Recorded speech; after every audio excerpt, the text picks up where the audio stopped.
2 جولائی کو فراز کو کینیڈا کے سفارت خانے میں اپنے ویزے کے لیے جانا تھا، جہاں فراز سیڑھیوں سے گرے۔ ان کے سر، گھٹنے اور کوہنی پر چوٹ آئی۔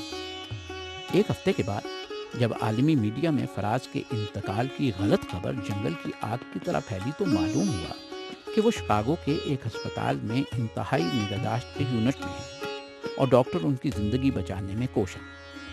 فراز کے بیٹے شبلی بھی اپنے والد کی تیمارداری کے لیے شکاگو پہنچ گئے۔ احمد فراز کو 10 جولائی کو شکاگو کے ہسپتال کے انتہائی نگہداشت کے شعبے میں تشویشناک حالت میں داخل کیا گیا۔ شکاگو میں جن لوگوں نے احمد فراز کی عیادت اور ان کے بروقت علاج میں فراہمی کے لیے شب و روز تگ و دو کی، ان میں ایک نام معروف شاعر، ادیب اور کالم نگار افتخار نسیم افتی کا بھی ہے، جو فراز کا دم بھرنے والے دوستوں میں سے ہے۔ افتی نسیم کو ان جانکہ لمحات کا ایک ثانیہ کبھی نہیں بھولتا۔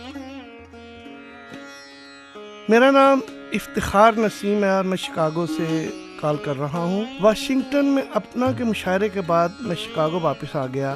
فراز صاحب نے چند دنوں کے بعد شکاگو آنا تھا۔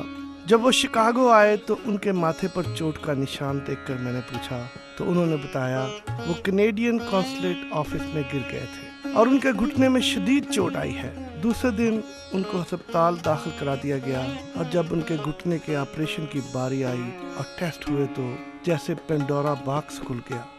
ان کے گردے ختم ہو چکے تھے، ان کو سیڈیشن پر لگا دیا گیا اور پھر ان سے کوئی بھی مناسب گفتگو نہیں ہو سکی، حالانکہ اس سے پہلے میں ان سے باتیں بھی کرتا رہا تھا اور چند ایک دوست جو آئے وہ بھی ان سے باتیں کر رہے تھے۔ پھر ان کے بیٹے شبلی پاکستان سے آ گئے اور شبلی نے یہ ڈیسائیڈ کیا کہ ان کو اسلام آباد لے کر جانا ہے۔ پاکستانی قونصلیٹ جنرل ڈاکٹر امان رشید، کمرشل کونسل اسد حیات الدین اور میں نے مل کر پاکستانی گورنمنٹ کو کہا کہ وہ فراز صاحب کو پاکستان پہنچانے کا خرچ برداشت کریں، اور گورنمنٹ آف پاکستان نے بہت ہی فراخ دلی سے یہ سجیسشن قبول کر لی۔ پھر فراز صاحب کو ایئر ایمبولینس کے ذریعے ٹورانٹو پہنچایا گیا اور وہ وہاں سے PIA کے ذریعے اسلام آباد پہنچ گئے۔ یہ ان کے شکاگو میں اسٹے کی مختصر کہانی ہے۔ اس میں اگر میں ڈاکٹر مرتضی ارائیں، ڈاکٹر طاہر روہیل اور ڈاکٹر نسیم خواجہ کا نام نہ لوں جنہوں نے ان کی بہت خدمت کی تھی تو یہ زیادتی ہوگی۔ ہم ان کے بہت ممنون ہیں اور ان تمام لوگوں نے جنہوں نے مجھے ای میلیں کی، کالیں کی، میں ان کا بھی شکریہ ادا کرتا ہوں۔ میں یہ پیغام فراز صاحب کے شعر کے ساتھ ہی ختم کرتا ہوں۔ ہوئی جو شام تو آنکھوں میں آ گیا پھر تو، ہوئی جو شام تو آنکھوں میں آ گیا پھر تو، کہاں گیا ہے میرے شہر کے مسافر تو۔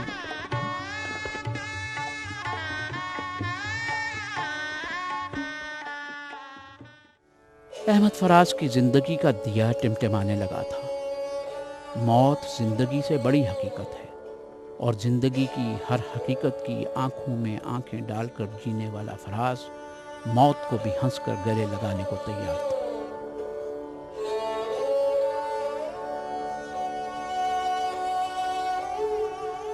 فراز اب اسی مٹی اور سرزمین پر آ چکا تھا جس کے بارے میں وہ کہتا تھا کہ دنیا میں سب سے زیادہ خوبصورت ملک پاکستان ہے، اور اسی پاکستان اور اس کے عوام پر جب بھی کسی نے شب خون مارا، فراز کے اندر کا فراز تمام تر توانائی اور قلم کی رہنائی کے ساتھ اس کے سامنے ڈٹ گیا۔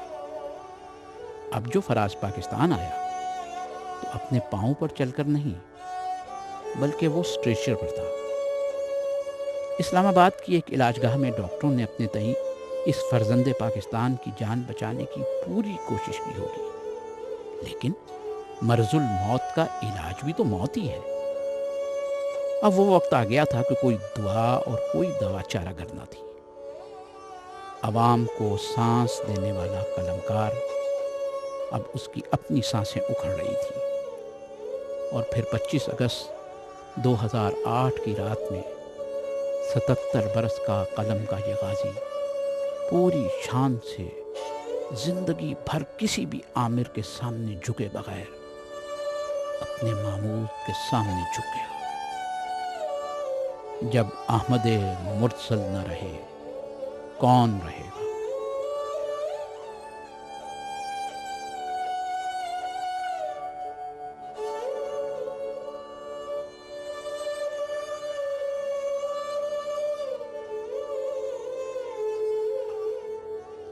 اس عہد بے بسر کا سب سے بڑا ظلم یہی ہے کہ وہ لوگ جو اپنی ساری زندگی دوسروں کو دینے کے لیے بسر کرتے ہیں، ہم ان کی مستعار اور عارضی زندگی ختم ہونے کے بعد بڑی بے دردی سے کہتے ہیں کہ وہ ہمارے درمیان موجود نہیں رہے، حالانکہ اگر سوچیں اور محسوس کریں تو وہ ہمارے درمیان ہی ہوتے ہیں۔ ہمارے لیے تو احمد فراز نہ اس جہاں سے اٹھا ہے، نہ ہی ہمارے درمیان سے چلا گیا، وہ ہمارے درمیان ہی موجود ہے۔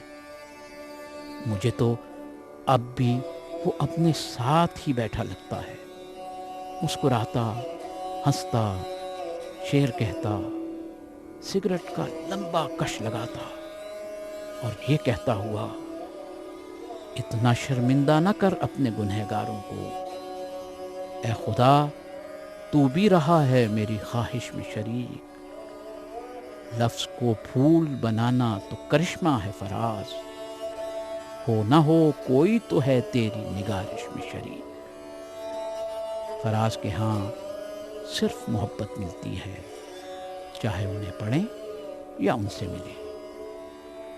لفظوں میں بھی تو فراز ہی چھپے بیٹھے ہیں، تو بھلا وہ کیسے جدا ہوئے ہم سب سے؟ کتنے خوش نصیب ہیں وہ لوگ جو لفظوں میں آباد رہتے ہیں۔ ہر انسان کے اندر ایک موسم ہوتا ہے جو اس کی پہچان ہوتا ہے، جو اسے فکر اور احساس جیسے جذبوں سے سجاتا ہے، اور پھر ادراک اور شعور کی بارش میں وہ مسرور پھرتا رہتا ہے۔